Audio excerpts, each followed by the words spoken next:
Joining us on the podcast once again today is a man who can only be described as a returning champion here on our Cracked Racquets shows. Of course, a man you know best as the CEO of the ITA. Please welcome back onto our show, Tim Russell. Tim, it is great to see your smiling face.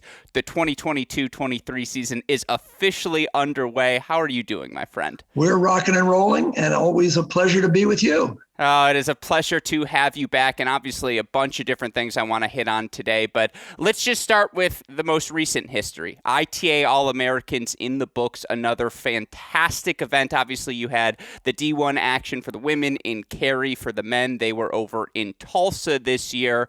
We'll just start there. How did you think the opening there? Well, first of all, I guess, is in your mind the All-American the unofficial kickoff of the college tennis season? And beyond that, how do you think it went?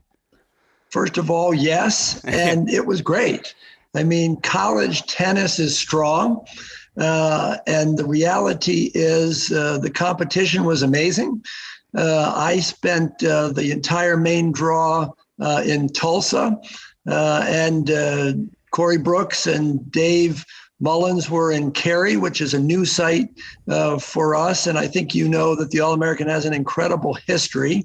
And Vince Westbrook and the University of Tulsa and the city of Tulsa have done a great job for us for many, many years. And the first thing that struck me personally there was how high the level was and how much parity there was. And the entire tournament was incredibly exciting, singles and doubles, and it obviously culminated with that very unusual event in the championship men's singles with two University of Georgia gents, with Ethan Quinn beating his colleague. And the reality is the doubles was also exciting, North Carolina and South Carolina in the finals. But even before I got there, what struck me just following it online was how strong things like the pre-qualies and the qualies were. There was a player from University of Florida. It's the second time it's happened from Florida, where a player made it all the way from the pre-quali through the qualies into the main draw, which is a pretty astonishing turn of events. And then I think everybody was very excited to have the women go to Cary.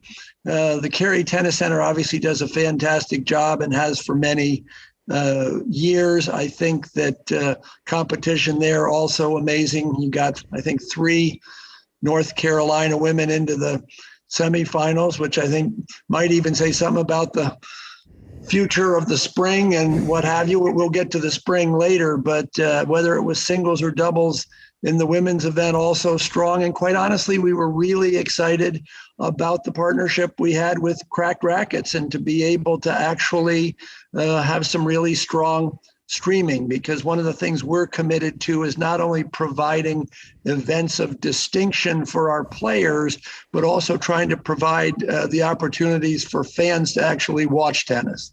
Yeah, I appreciate everything you said there. Let me just say a veteran move, throwing a compliment my way to end your answer because you knew it would butter me up properly. And obviously, I'm immensely grateful for that. Immensely grateful that we had the opportunity here at Cracked Racquets to broadcast all the action. And I do want to talk about that, but you brought up something that I would agree with you is my number one takeaway coming out of this ITA All-American, and that's the quality of college tennis we see right now. And as always, I wouldn't be prepared if I didn't have some stats for you. Now, unfortunately, I'm a little bit behind on my WTA stats, so I apologize for that fact. But there are 11 men right now in the top 100 of the ATP singles rankings. That's pretty cool. Let me tell you the real cool number.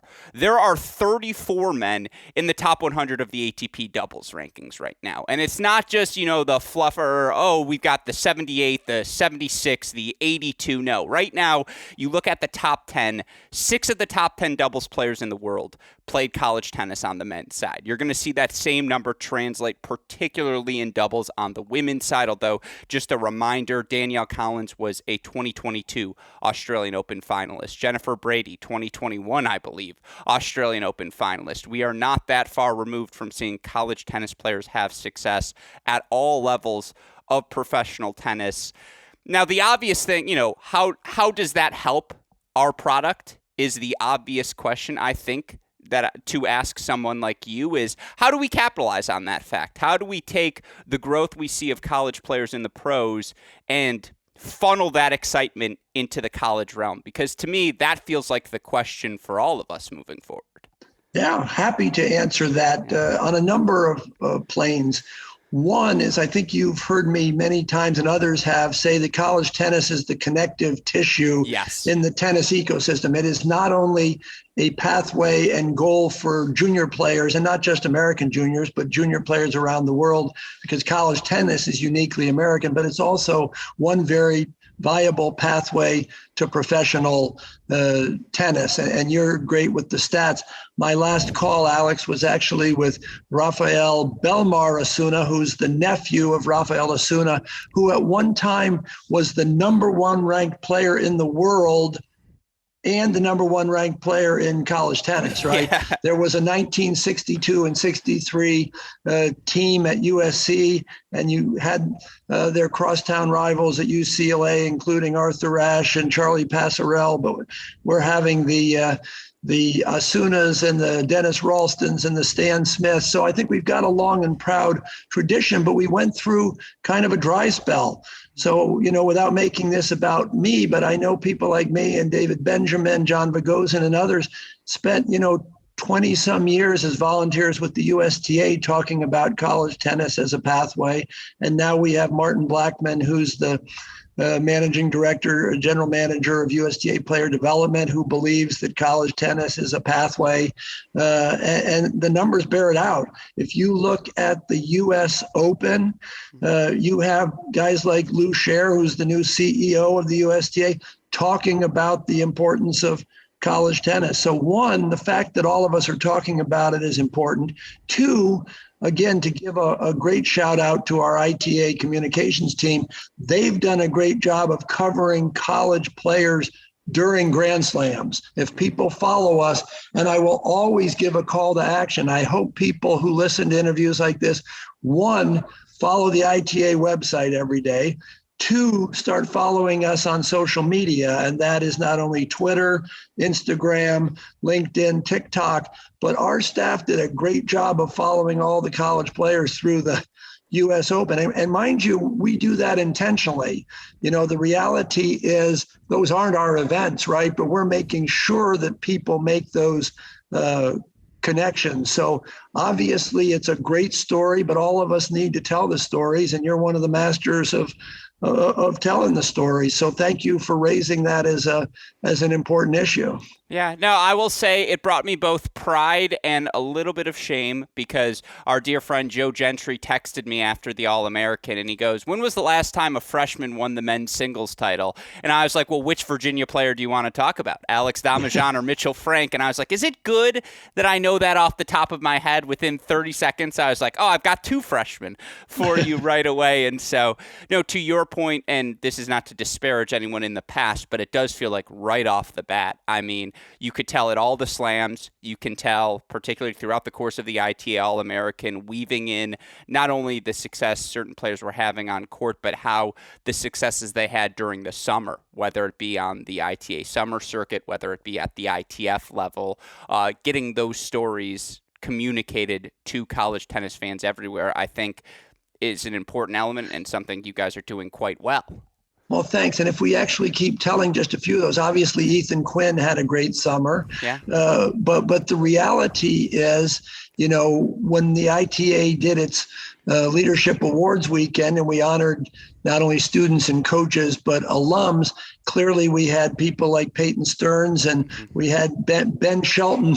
And even yesterday, I'm watching the Tennis Channel, very proud to watch J.J. Wolf, playing in Florence. And even though he lost in the finals, I think JJ's up, in the top 55 or 56 now. And if we connect that back to the All-American, this does get personal. I remember watching J.J. Wolf, play in the finals in Tulsa, and all of a sudden, here he is, top 50, in the world. And if you think about Nuno Borges, who played him in the finals, I remember watching Nuno play Ben Shelton at the U.S. Open. I mean, these are college tennis players who are coming through ITA structure, All-Americans, playing in the summer. They're playing professionally, and they're ending up at the top of pro tennis. It's a real story. No, Max Cressy, and I'll say this so you don't have to, he was bad his freshman year at UCLA, like a bad tennis player. Had the frame, had all these pieces you'd like, but you did not see top 50 pro in his future. Spends a couple years with Billy Martin, that UCLA staff, works his way, that final 2019 season, he loses one dual match in singles, and now you see him in the top 50 of the ATP rankings. You're absolutely right. We've talked about the generational change happening on both the ATP and WTA tours. A lot of that is fueled by these college players coming and having immediate success. And, again, that gets me back to, as we look at college tennis, it is so fascinating. 2019, 2021, now, Shelton Wolf winning. They're on their way to the top 100. No pressure, Ethan Quinn. It's not as though you've got some people ahead of you. But, again, you made a comment there as well that I just would like to follow up on, because I know this is something that college tennis is constantly grappling with. There are a lot of international players who play within the sport of college tennis. And I do wonder, as I look at the game moving forward and how we continue to grow this fan base, and I hope you'll indulge me when I say we, because I think I'm pretty invested in this now. I've dove head first. I feel like the international aspect really gives the sport a leg up. I feel like our ability to set, again, maybe there's someone in Portugal who was following Nuno who says, hey, I am now a Mississippi State fan, and I've got the maroon shirt out here in Estoril, where everyone's asking me Mississippi State. Like, explain that to me. So often we hear people try to disparage the international spin in college tennis. I think that's a massive help for us moving forward, and I'm curious if you feel the same way. Yeah, I'll be happy to speak to that. I have always said that tennis is a global sport. Yes. And the global nature of our sport is actually a strength of college tennis. And quite honestly, I think over the last 10 years, we've done a good job of having less disparaging. And I don't want to turn this interview completely into this topic, but I have strong opinions and always have. And people who know me know that. And the fact is, every college president, in America, and we have 1,250 college presidents, are talking about the global nature of higher education. And they actually believe that international tennis players help with the narrative of the international flavor of their entire higher education enterprise. It also makes our sport stronger, quite honestly. And I can also tell you that just from an interpersonal relations perspective, once an international player joins a team, whether it's with Manny Diaz at Georgia or Billy Pate at Princeton or Brian Kalbas and Tyler Thompson at North Carolina, nobody's talking about that. They're all just part of the tennis community and that, tennis team. I also think that with our partners and colleagues at the USTA, they recognize that the charge is just to develop more and better American junior tennis players, right? And the final thing I'll say, and I could talk about this for a very long time, is they're just our numbers, right? I mean, the fact is we have about 20,000 college tennis players. And if you look at how many top American juniors there are, they're just not enough to fill all the the spots. And so the reality is tennis is a global sport. It's probably the second or third most popular sport in the world. And it's definitely a strength of college tennis. And we need to be proud of it and continue to tell those stories as well. I agree with you. To beat the best, or to be the best, you have to beat the best. That's how you say that phrase. And guess what? The best aren't always born in the United States. To have that ability to watch again and compete with the Nuno Borgeses of the world, to have that opportunity to compete with the now head coach of Arkansas, Cristina Sanchez Quintanars of the world, just all of these different players. Perez Somariba, obviously from Miami a few years ago. All of these different players. It just adds to the amount of talent we see in the sport and makes it better for everyone. And you talk about filling spots. It's not just Division I college tennis, which is typically our focus here at Cracked Racquets. I've made it a New Year's resolution each of the past 3 years, do better, focusing on D2, D3, NAIA. And I know this is a big year for NAIA, as we will have the introduction of the NAIA National Indoor Championships. Now, a fun fact for you, my dear friend Tim Russell, head coach of the Kansas Wesleyan men's and women's tennis program, Josh Molino, my high school tennis coach. So that connective thread, you talk about it. We're everywhere. We're coming for you. This was our dream back in the 2012, 13 sort of days, Tim, just so you know. But talk to me about the importance of, again, and the rise of all, 4 levels of college tennis. I didn't want to forget junior college either. I think I might have in that, so I apologize. And what it means to have an NAIA National Indoor Championship. So that was a great transition, but I want to connect a couple other threads. Please, this is what I love. Well, so one thing you said is, to be the best, you have to beat the best, and a number of the best are international players. I want to be clear that a number of the best are also American. Very true. Tennis players. So I didn't want to interrupt you because you were on a roll. But the other thing I want to say is when I took this job in 2015, I made a few declarations that are very similar to what you said. One of them was, while it's easy to be a fan of D1 tennis, and particularly the top of D1 tennis, I said that I was going to, and the ITA was going to serve all of college tennis. And we serve 5 divisions, NCAA divisions 1, 2, and 3. And then we clearly have NAIA and, junior college. And since I've been here, we've done a number of things that I think that the coaches and players and fans of those in the non-D1 space have appreciated. We now have 5 different operating committees at the ITA, not just a D1 and a quote small college, but we've added, since I've gotten here, not just this new NAIA indoors, but the D2 indoors wasn't there as well. So I can tell you that part of what I'm proud of is the great work of the amazing ITA staff, because much like you and much like me, they are passionate about college tennis. They come to work every day on behalf of our 3,000 coaches and 20,000 student athletes, 1,250 schools and 1,700 programs. But all of a sudden we had these indoors, and the D2 folks were going, hey, where's ours? And then, we've had the leaders of people like Chase Hodges at Georgia, Gwinnett, and others going, hey, wait a minute, where's ours?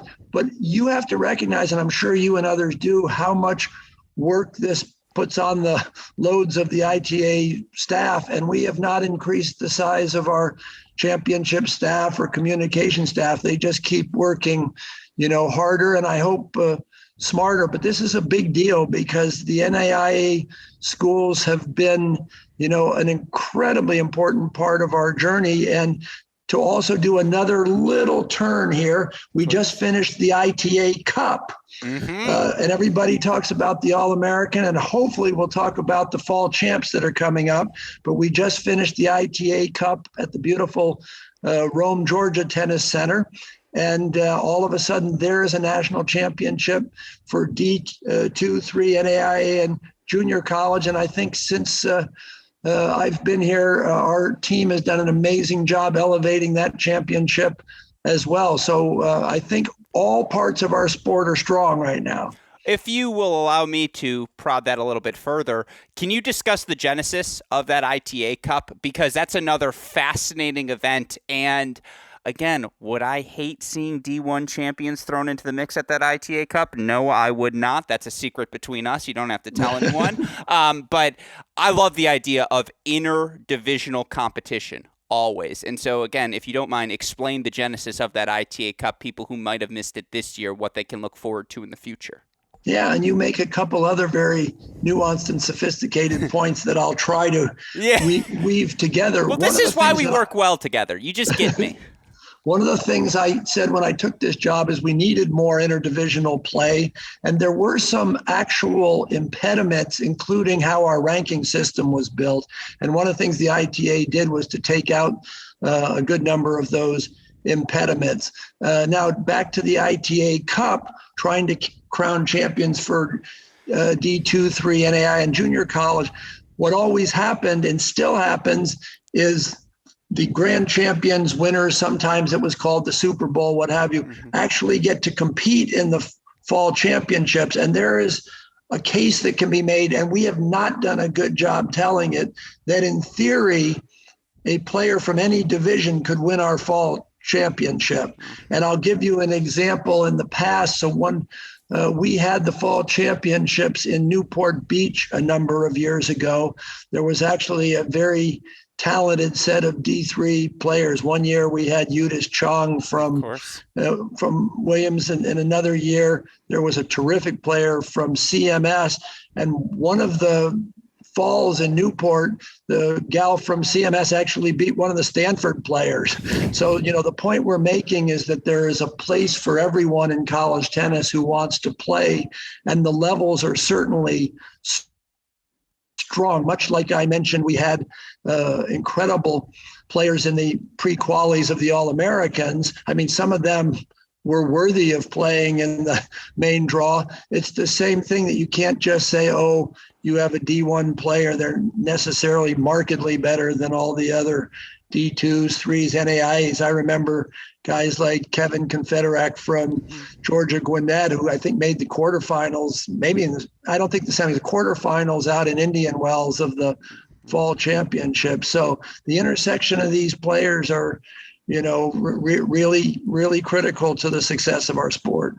I'm not going to say the player's name, but I know there's a certain D3 player that every coach is asking, okay, what does he want to do with his extra COVID year? Because we've got a spot for him right now to walk onto our team if he would like it. And, I could also argue that the best rivalry in college tennis right now, it's not Florida, Tennessee. It's not Michigan, Ohio State. It's not UNC, Texas.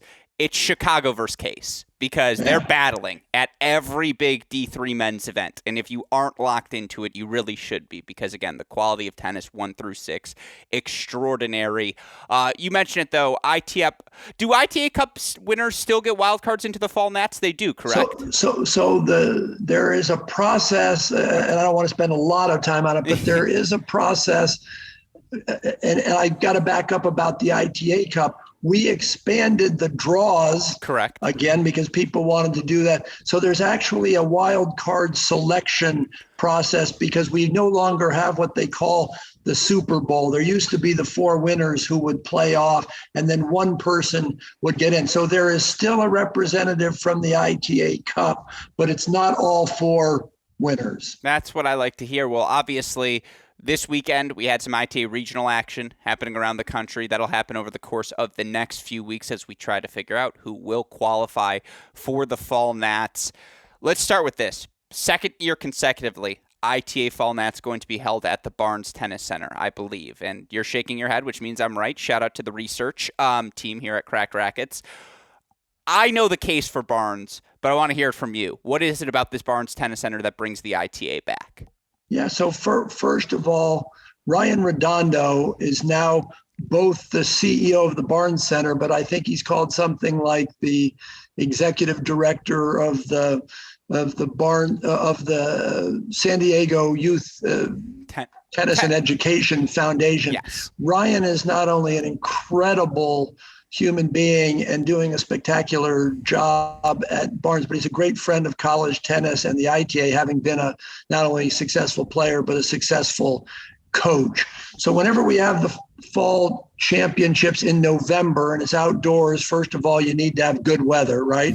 It could be snowing someplace in the Northeast. So we've done the desert, where we've been at Indian Wells, we've been in Surprise, Arizona, but the Barnes Tennis Center is a beautiful facility. And when Ryan took the job, I think he had one goal, which was to have a major junior national championship, which he does with the girls 16s and 18s hard court, a professional presence, which he now has an incredible presence, and a national college tournament. And so they're good at running tournaments there. The facilities, fantastic. People like to go there. And we also try to make sure that we cover the geography. So when we've had a number of events on the East Coast, let's say the NCAAs are back at Lake Nona this year, then all of a sudden you don't want everybody to have every tournament in Florida, for example. So we've got Tulsa in the middle of the country, Cary in the North Central, and then obviously having a California presence gives some balance to our entire season. Yeah, as always, if you want that Midland event, I know a guy. So say the word. We'll bring college tennis here to Michigan. But you bring up a thought there, and this is a bit of a tangent. The rotating nature of host bodies in the college tennis universe. Obviously, Georgia, Athens, the McGill Tennis Center has meant so much to tennis fans over the years. You have the emergence of the national campus in Orlando. There have been national championships held at Tulsa, at Stanford. Obviously, last year we're in Champaign.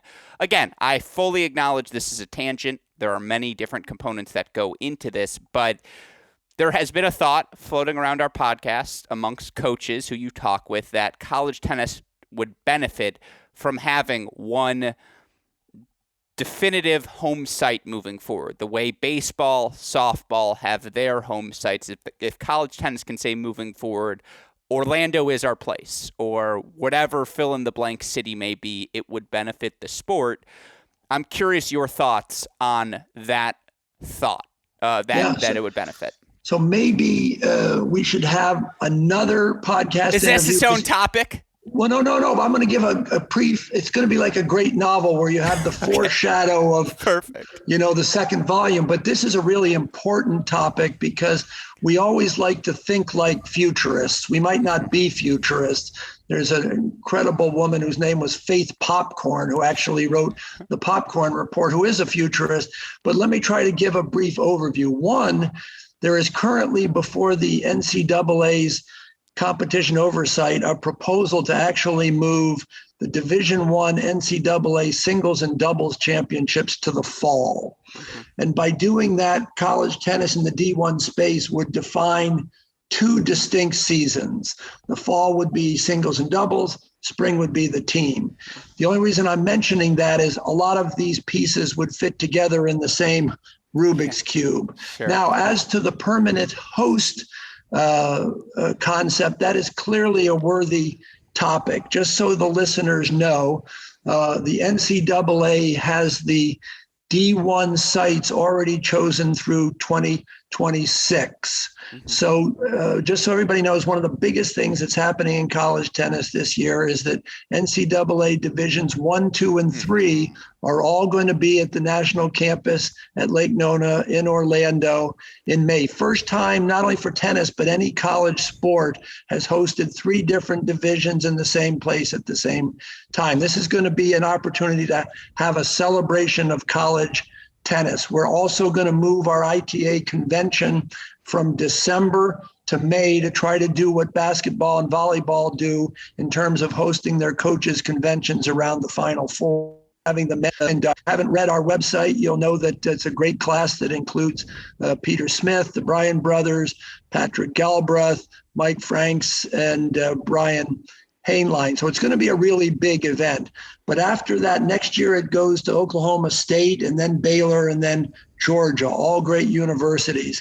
To summarize the basic conceptual decision tree discussion is the idea of the benefits of being on college campuses versus the potential benefits you have to try to replicate the success that Oklahoma City and Omaha have had for baseball and softball. We can clearly not only argue that college campuses have been incredible hosts, and you've mentioned them, and we love going there and we appreciate their hosting, but we can also be very clear that hosting really encouraged other places to build really great college tennis facilities, right? Mm-hmm. And you mentioned Tulsa. Tulsa hosted their first championship at the Michael K. Center in 2004, and they had been awarded that before actually the facility was done. And whether you talk to, Chris Young at Oklahoma State, there are people who've invested tens and twenties of millions of dollars. So that's been a great benefit. But then you've got this now, not only the national campus, but the USTA's complete engagement with college tennis now that didn't used to be the case. And the final variable that we could talk about later is how do you intersect broadcast, whether that's streaming or actually linear TV. So it's a great topic. Let's reconvene another time to go digging a little deeper into the weeds. Maybe we can get a little more granular. Yeah, I like that. I will ask, can I just do 10 minutes of stand-up as the intro to the coaching convention? Just bring me in for a quick 10. I think I've got a good set ready for you. I'll keep it PG, but again, we'll put that in the floater. That's for the later one as well. I've been working on my set. I think that's something that college tennis fans are very happy to hear. And you're right. This is a separate podcast conversation, but I can't let that nugget go unquestioned. Otherwise, our listeners will get mad at me. I had heard and had been saying on the podcast that there was a proposal in front of the NCAA competition committee to move the individual singles and doubles tournaments to the fall. You are confirming that for us here. We now, again, that proposal is in front of the committee, correct? That is correct, yes. Okay. And they've had the Competition Oversight Committee, also known as the COC, has already had one discussion about that, and they'll have another one in November. Okay, interesting. So you know what? I am going to reserve the right to bring you back then in November or December to talk about those two things, because I do feel as though that, again, it's a granular. If I were to ask you why was that proposal the right decision for college tennis, we've blown this interview wide open, right? And now I need to. Well, but I also am happy to give that answer. But if we're going to in any way keep the interview from running for several hours, that's up to you. Give me the quick 2 minutes. I say this lovingly, Tim. I don't have a life. I got nothing else going on today. So please, for the short version of, if you don't mind, why was that? Yeah, so the short version is we're always trying to look for what is the best future vision for what our sport should look like. Mm-hmm. Historically, that is a topic that's actually been discussed for probably 20 years, never acted on. Probably more, if we're being honest. Yeah, so 2 years ago, the ITA and the USTA actually engaged Snodgrass partners, SP Athletics, to help us do a study that was called Reimagining Division I Tennis. We not only did a survey of our D1 coaches, but Snodgrass actually interviewed about 50 college presidents, athletic directors, to get their take on D1 tennis. Our goal is obviously to keep our sport strong. How do we provide leadership in an ever-changing and fast-changing world? You just have to follow D1 athletics with NIL and the Alston ruling and the transfer portal and conference realignment to know that people who are running Olympic sports have to really be keeping ahead of the curve. And the number one recommendation that came out of the Snodgrass report was that we should actually clearly define our two seasons, because many of the decision makers don't understand the fall per se. Mm-hmm. And I think then from a perspective of what's currently now, there's a lot of people who believe that the singles and doubles in May is an afterthought. Everybody's fired up about the team. I think if you study enough of the last number of years draws, there have been years where 8 to 10 out before the tournament started. Last year in a 32 doubles draw, by the time they got the final alternates in, they were down to 15 on the alternates list. It's probably not the best thing for our sport.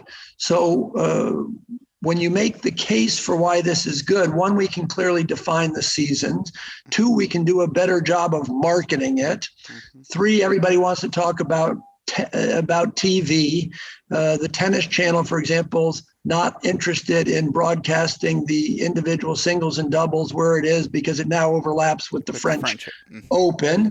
So we have a chance to actually put the singles and doubles right around Thanksgiving, when actually it's a dead time in the pro tennis world.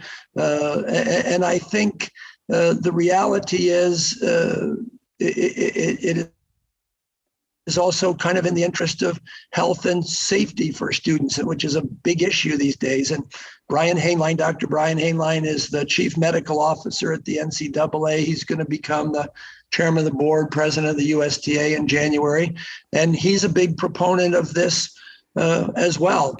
If you look at our sport, it's a year-round sport for juniors. It's a year-round sport for the pros. The top college players, who are the ones who are going to get in the NCAA, are actually people. Take Ethan Quinn, for example, or some of the gals from North Carolina. These are serious tennis players. And I can tell you, having watched, back to bringing our interview to where it started, Alex, the championship that I watched in Tulsa was as good as an NCAA singles and doubles championship as you want to see, actually. So I think it gives definition to the players. It gives definition to our sport. But the final thing I'll say, which could pique some interest, is that the format for selection will change. Okay. It will no longer be solely based on your ITA ranking.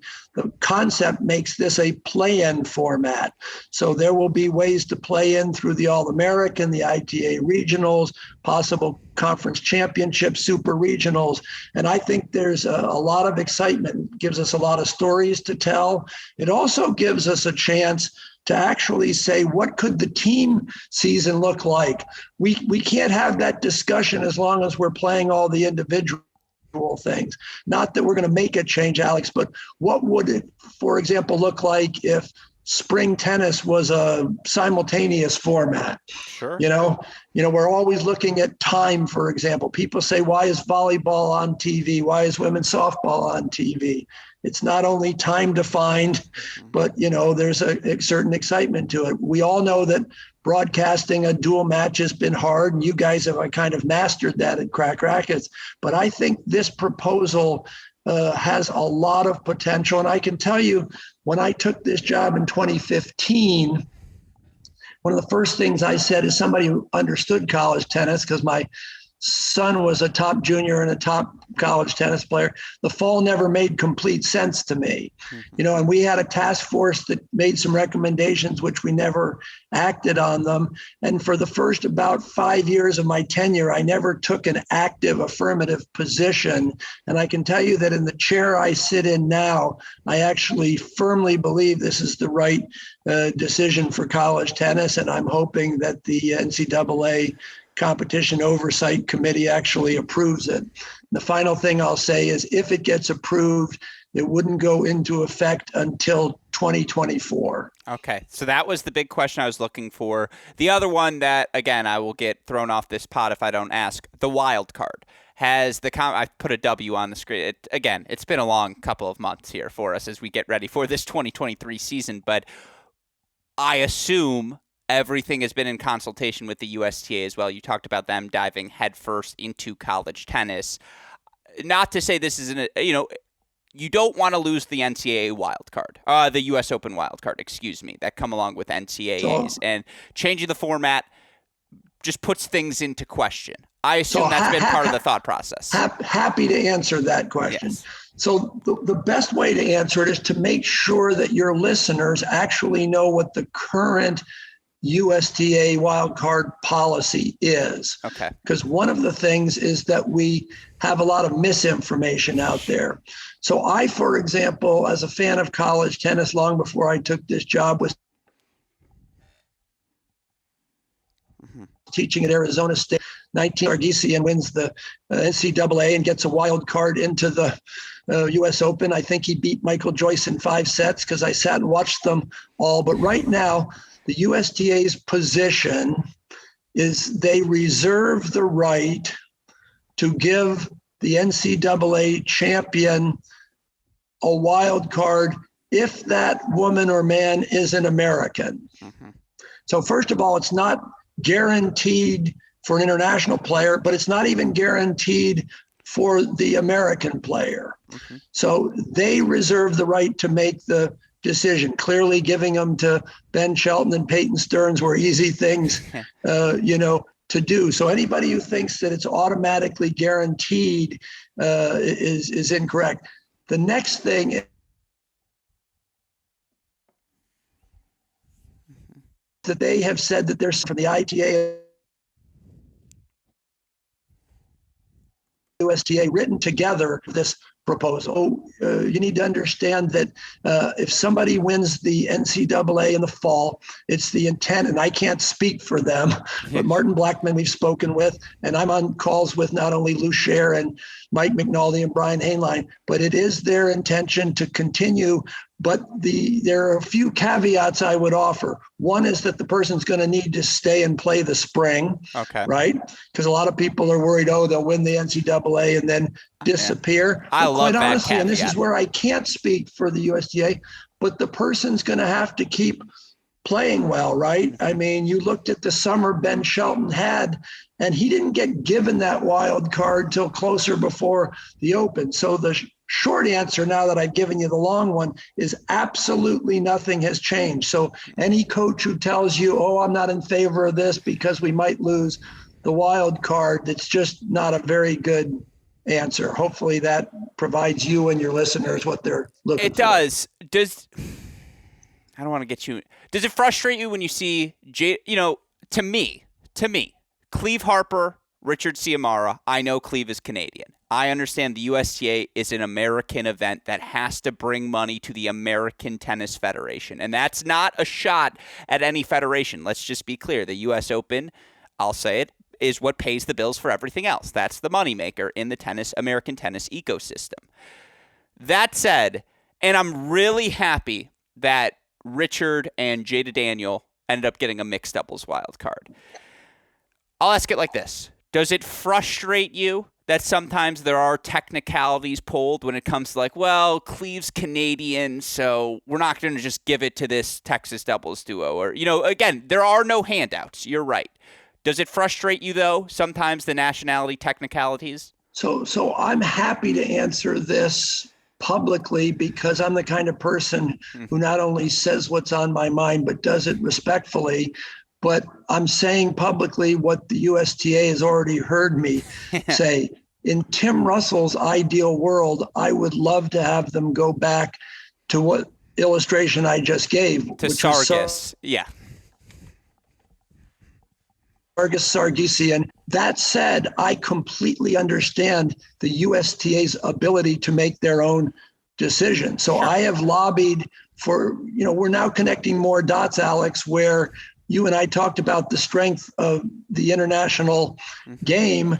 So I've made my advocacy position to the USTA, but I also completely understand and respect their ability to make their decision. So my publicly saying that I would love to have the winner of the NCAA get the wild card, no matter whether it's an American or an international player, that is my position. Yeah. But the USTA gets to make the decision on their own wild cards, right? Yeah. And let me just say that is why we have always enjoyed you here at Cracked Racquets. Not only do we think you do an excellent job, you know how to compliment us properly, but you also are willing to say what's on your mind, which we are always grateful for. Last two questions, because I've already kept you over time, and then I'll let you go. Conference realignment. A lot of it has to do with football, basketball. That said, of course, tennis is inevitably going to get dragged into it. And I have been very clear from the start. I think the Big Ten should get the Ojai and everything that comes with getting USC, UCLA. If the Big Ten doesn't host its conference championships at the Ojai, we're not doing this correctly moving forward. That said, I'm curious, are you concerned? Are you concerned with conference realignment influencing tennis? So I'll take a shot at that. And while I like to think of myself as a college athletic sport leader, not everybody asks my opinion on everything. I wasn't getting a lot of calls from Kevin Warren at the Big Ten about his realignment. I am concerned on a number of fronts. I'm concerned when Stella Sampras's team has to fly to Rutgers, for one thing. The amount of lost time and spent flying cross country. If you study the history of college sports, early on, a lot of conferences were built just around geography, right? So I have some concerns about, things like that. But quite honestly, nobody's asking my opinion. So I'm more interested when we talked about being a futurist again is kind of creative solutions. One would be, what would college tennis look like as a federated sport that wasn't necessarily just based on conference model? That could also intersect across divisions, right? And you mentioned Case Western, or it could be Emory, or it could be CMS or whatever. But the other thing I do is study people who I really respect, let's say like Kathy DeBoer, who has my job running the AVCA, American Volleyball Coaches. So, for example, they're looking at the Big Ten, and you're a Big Ten guy, and I grew up in the Big Ten, and they don't have a lot of men's volleyball in the Big Ten, right? They got Ohio State and Penn State who are very good.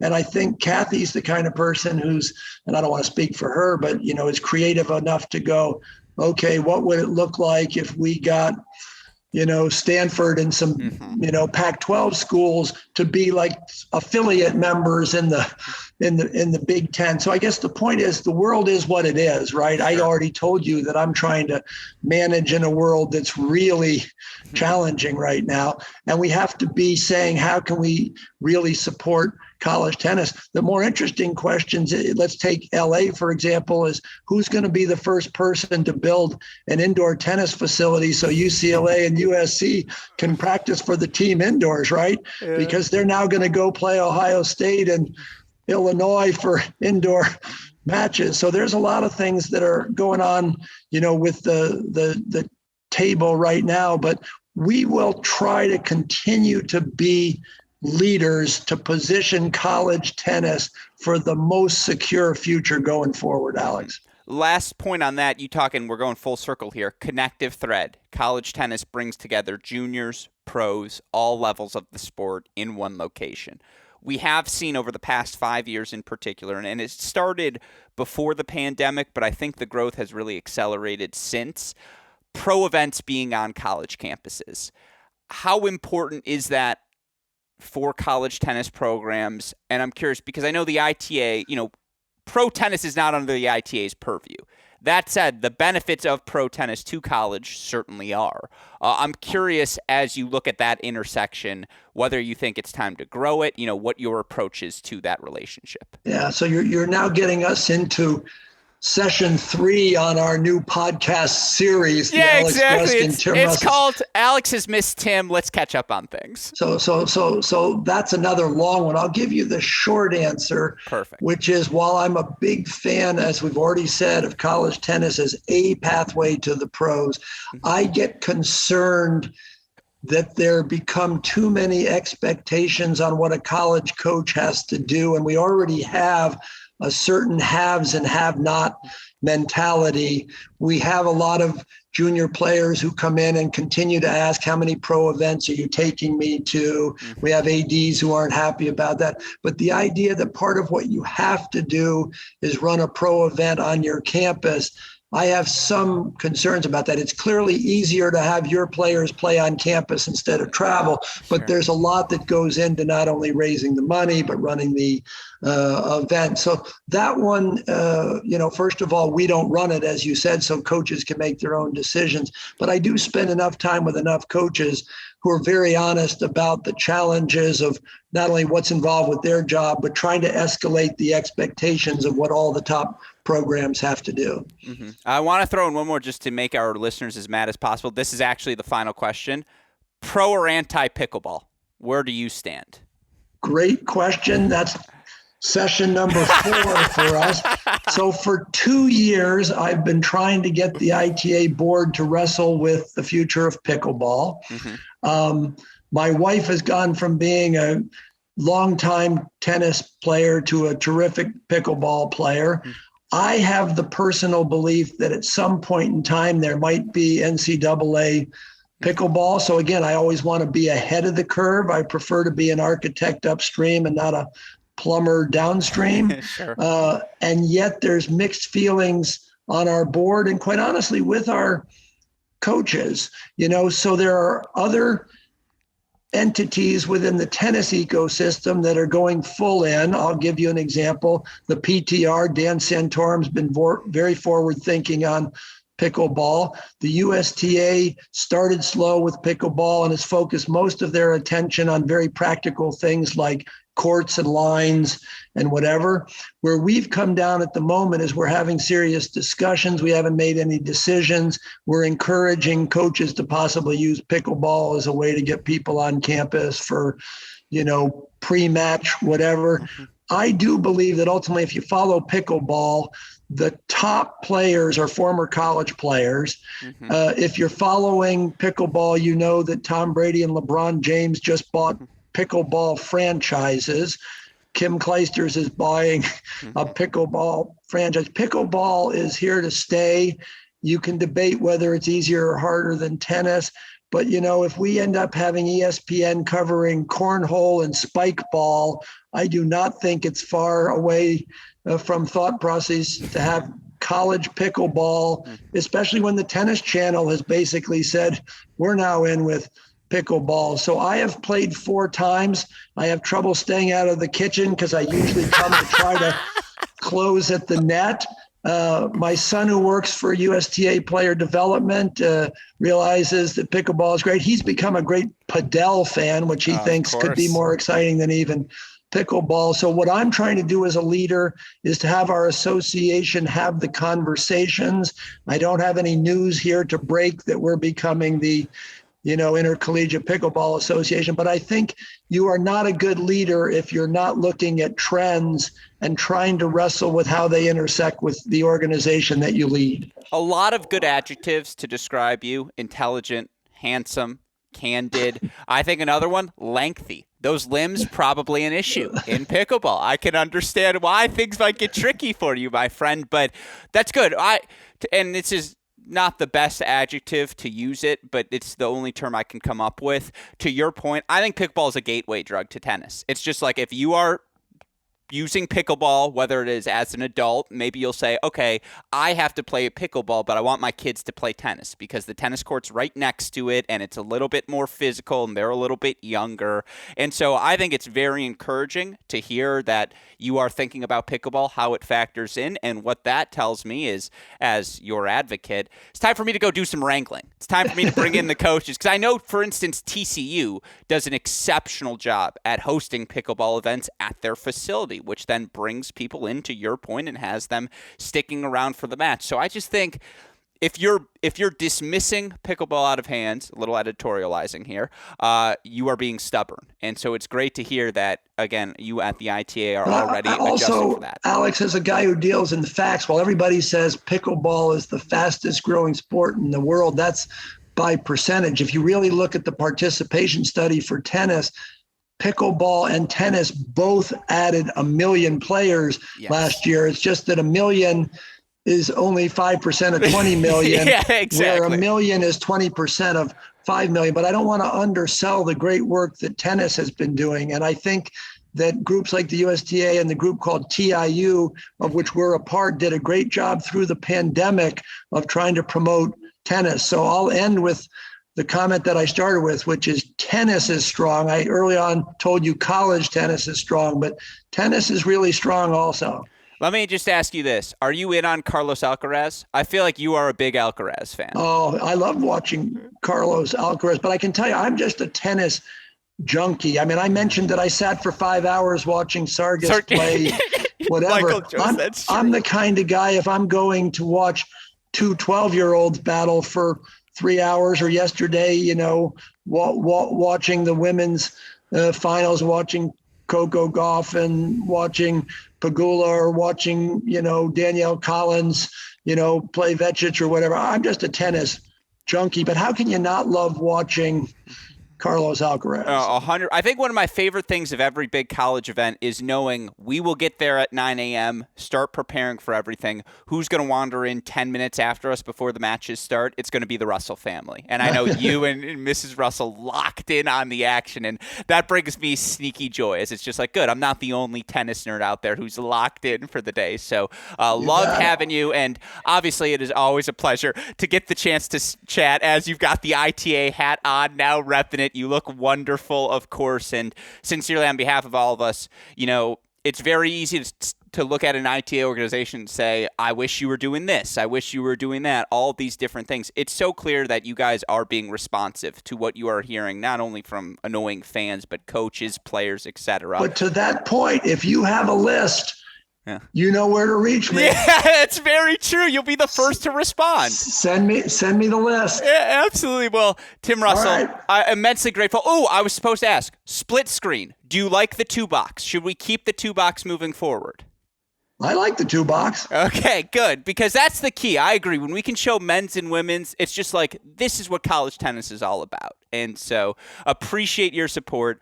Always appreciate the chance to chat with you. Be safe, be healthy. I'll bring you on for part 5 later on in this offseason.